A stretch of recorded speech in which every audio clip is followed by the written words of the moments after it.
What's up, my friend? In this video, I'll talk about how do you fund your business idea?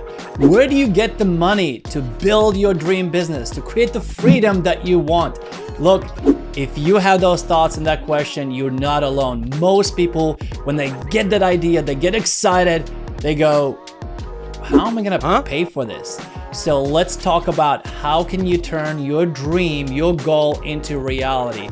And to make that happen again, you will need money. Let's dive in. Look, if you've been following me for a while, you know that I come from very humble upbringing. I grew up in Latvia, very poor, moved to the United States with $80. So to get that out of the way, nothing was given to me. This is my third business and I'm a millionaire, self-made millionaire. I have built everything brick by brick on my own. But look, it wasn't that way when I started out. When I started out, I had struggles and challenges that just like you might be going through right now. So my goal with this video is to help you succeed faster. So if you like this video, throughout the video and anytime, give me a thumbs up, consider to subscribe. That is the easiest way to give me some love and appreciation for the hard work that I do for you, helping you succeed. So thumbs up would be appreciated if you feel like I'm giving you some value. So let's dive in.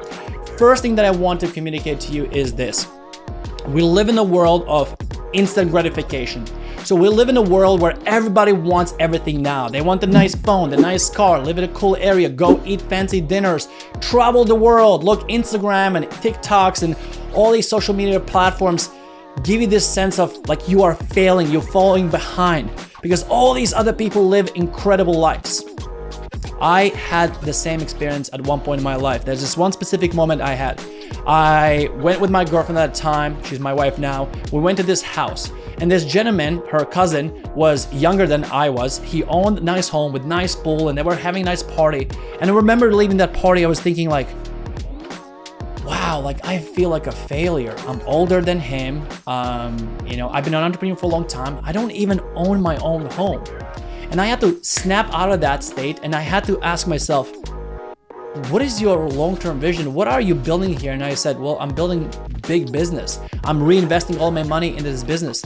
And I live simple lifestyle on purpose because I have a vision. And I know that one day I'll have any toy I want because I'm making sacrifices today. And I made those sacrifices for about 10 years to get where I am, to be a self-made millionaire. So what I would want to tell you first thing, how do you fund your business? We'll get to specific strategies here in a second. But the biggest thing I want to communicate with you is live like you are absolutely broke even if you're not. If you have a dream, you want to build that dream business, you need to be committed to that business. You can't just wish and hope it's gonna work out for you. You need to live like nobody else today so that you can live tomorrow like nobody else. And you don't have to make these sacrifices forever. I don't believe in sacrificing for 50 years, working 9 to 5 and putting in 401k so that you can retire when you're 70.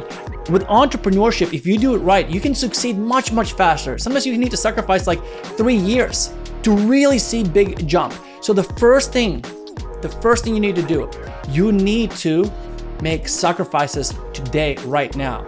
Live below your means. Move in with your mom in the basement if you have to. Don't be embarrassed about that. Upstairs, now! I am in huge trouble. Right? Live with the roommates. Don't go out eat. Bring your own lunch to work, whatever you need to do to save all that money that you can to build your dream business. That is so important because so many people say they want to build their business, but then I watch how they live. They have a car payment, they have a 9 to 5 job that it's more like 50, 60 hours a week, and they travel a lot, right? And it's like, when do you have time to build your business? Like, when is it gonna happen? And then 10 years go by, they come to me and they say like, oh, Ryder, I wish I could do what you want. What are you doing? You know, I see all the trips that you're making and I see the vehicles you own. I see the real estate investments you're making. But it wasn't that way. I made my sacrifices and I suggest that you do too. I know I'm spending a lot of time on that, but it is so vital that you take that in, let it soak in and ask yourself, are you truly committed to make this happen or you kind of wish it's gonna happen? If you just wish it's gonna happen, I'm sorry, my friend, it's not gonna happen. You gotta make it happen. So that's first thing, live like you're completely broke and then put all that extra money towards your business idea that you have. Invest in yourself, get better, learn new things, acquire new skills, build that business, pay for the tools and resources you need to build that business, whatever the business you have, business idea you have. And still, there's no guarantee you're going to succeed, but your chance will increase tremendously. So that's the biggest thing I want to communicate. So important. Now, let's dive into specific strategies. The next thing that I would say to you, the way you fund your business idea is use your current job to fund your business. So two ways you use this, right? When you have your job, you have security. There's nothing wrong to have a job. Often people quit their job and they go to build a business, but then they run out of money, and because the business didn't take off fast enough. So build your business on the side while you still have the job. Hate to burst your bubble, kid, but the kind of job your dad has just doesn't exist anymore. Why not? Well, there's no simple answer to that. Mornings, evenings, weekends, do whatever it takes to build that business, and use that money that you get every 2 weeks or every week or every month, or however often you get paid, that extra money because of your frugal lifestyle that you have left over, keep putting in your business, right? So that's the easiest way to start a business. I did exactly that.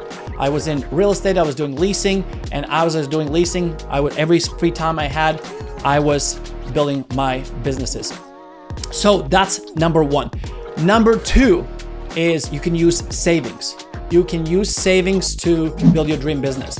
And even then, I would still say that get the business off the ground while you still have a job, even if you have to use some of your savings. Maybe your business idea requires more money, so you would have to tap into your savings. That's fine too, but maybe consider not quitting your job immediately till you finally get that business somewhat going, somewhat moving, and now you need to put all your attention, give your 2-week notice, quit your job, and go fully into your business. So that's number two is use your savings.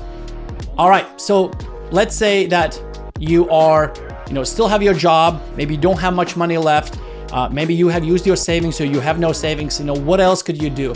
Next one is use credit, and not your personal credit. This is so important. I have tons of other videos about incorporating LLC, all of that. If you haven't subscribed yet, make sure you subscribe. Go check out my other videos, and you will know and learn why it's so important to have actual business, have an LLC, have an EIN number, because when you have those things, you can apply for business credit. And the reason it's so important to have business credit instead of personal credit, it's not affecting your credit score, which is you want to protect your credit score as a business owner. That's one of the most important things for getting funding, to getting business funding and lots of other opportunities. So apply for business credit, but consider applying for 0% credit cards. I'll include in the description, I have specific video how to use 0% credit cards. But this one is just one of the strategies. If you want to learn more about that, go check out that video in the description. So you want to use 0% credit cards because then you can use those funds in those credit cards. Let's say you get $10,000, 0% interest. So now you have 12 months till you have to pay it back. So you now have 12 month run rate to get your business up around and paying a lot riskier, but at least you get free money if you pay it back in time. So let's say what I would suggest that you do is if you have savings, let's say $10,000, I'm sure that to keep those savings in my savings account and use a 0% credit card. Why? Because it's free money and I have that money for making those payments. If for some reason I can't pay it back, it's always nice to have a little cushion of cash just in case if you need to pay the bare minimum and just keep the business going. So you need to be strategic how you use your money. So that's the next strategy. Apply for business credit and preferably for 0% credit cards. Next one will be use your retirement money. And again, this is not financial advice. This is for informational purposes only. I don't want you to make poor decisions.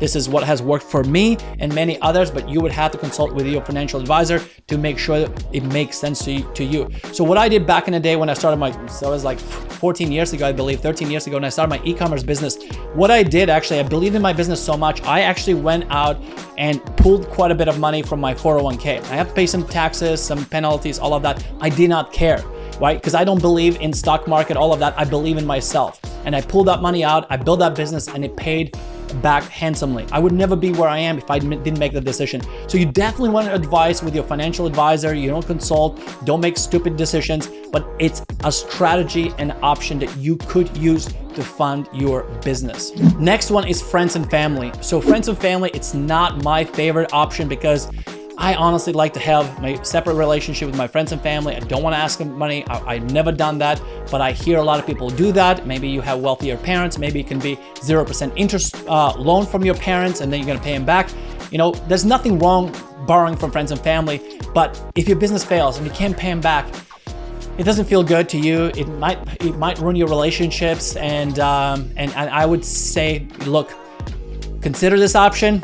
But I personally warn you against it simply because it can damage your friendships. And that's why I would want to move to the next and final strategy is actually raising money from investors. So maybe you have big vision, big idea, and you need quite a bit of money. I have a friend who has raised $16 million for his business, and you know, he was giving up a lot of ownership of the company, so that's a drawback. I personally haven't raised any money. I own my business 100%. All my businesses actually own 100%. And I just decided to go that route. Maybe I'll go a little bit slower, but I like that because I have a lot more control. So those are some of the strategies to consider. And like I said, last one is angel investors, VC, venture capital money, but be ready that they will ask for quite a bit of ownership of the company. They have to believe in your business idea. If it's just smaller business idea like a side hustle, most likely they're going to invest in you. They would want something bigger where there's a potential huge return on their investment. So that could be an option, but probably if you're just a solopreneur, a smaller idea to get started, most likely you'll have to rely on those first strategies first before you go out and raise VC money, unless you have, again, like the next Uber. But there are very few people who have next Uber ideas, right? And those who do have Uber, the next Uber, the next Airbnb, most of them fail because it's so hard to come up with those, groundbreaking ideas. There's a reason they call them unicorns, and unicorns is like, $1 billion evaluation. So I hope you find this video helpful. The biggest thing I would say is this: focus on fundamentals, focus on basics, live below your means, and make this a priority. Squeeze the most out of the money you already have, and squeeze the most out of your 24 hours a day, because that's what's going to separate you from everybody else who just wish and hope. I believe in you, my friend. I truly do.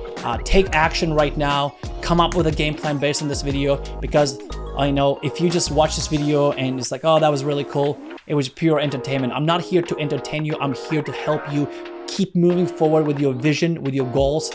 And the only way to do that is take that one action step. So what is that one action step today, right now, that you can take to drive yourself closer to the goal?